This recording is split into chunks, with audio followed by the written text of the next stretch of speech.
Blank Beats Production.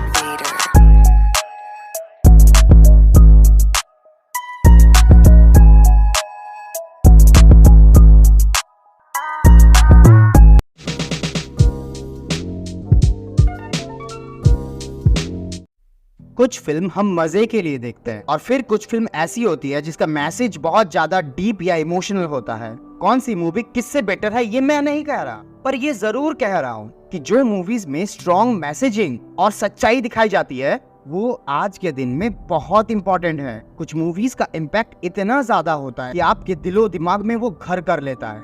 और आज हम एक ऐसी मूवी के बारे में बात करेंगे जिसे देखकर किसी का भी दिमाग उड़ जाएगा, और वो मूवी है भक्षक। दूसरों के दर्द में दुखी होना भूल गए हैं क्या? क्या अब भी आप अपनी गिनती इंसानों में करते हैं, या अपने आप को भक्षक मान चुके हैं? जो बेसिकली चाइल्ड अब्यूज और वायलेंस पे बेस्ड है। 2018 में बिहार के मुजफ्फरपुर में एक केस आई जहां एक अनाथालय में बच्चियों का रेप और टॉर्चर होता था।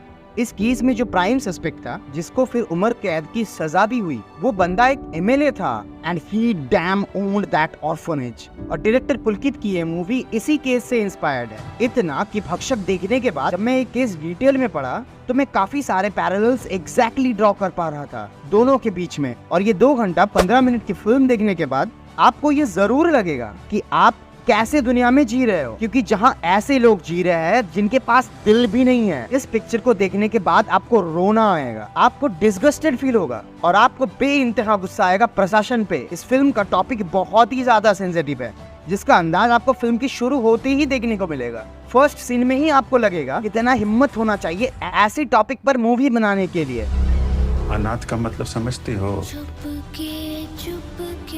जिसका कोई नाथ नहीं होता।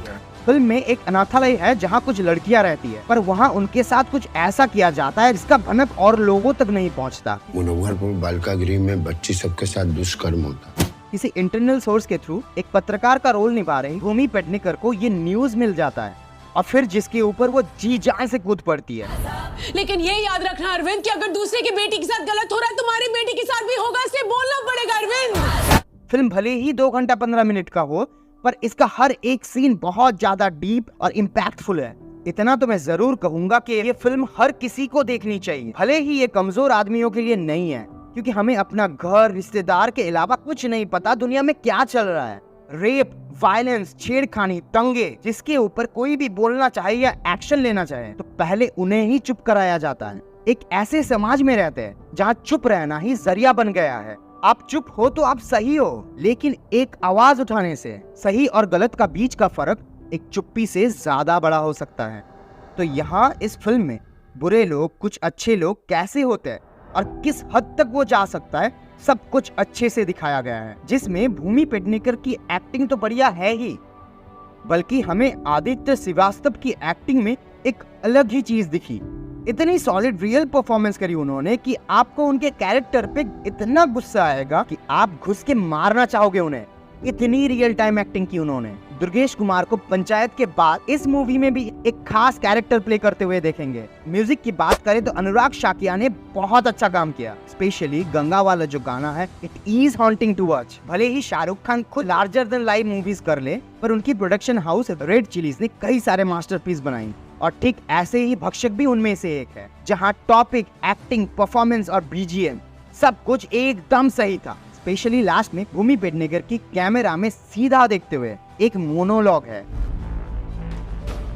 क्या अब भी आप अपनी गिनती इंसानों में करते हैं, या अपने आप को भक्षक मान चुके हैं? ये मोनोलॉग इतनी हार्ट हिटिंग और रियलाइजिंग है कि आपके दिमाग को ये सोचने के लिए मजबूर कर देगा। ये एक ऐसी फिल्म है जो आपको पुश करता है। आप सवाल पूछो खुद से, अपने आसपास के लोगों से, अपने रिश्तेदारों से, क्या सच में दूसरों के दर्द में दुखी होना भूल गए हैं हम?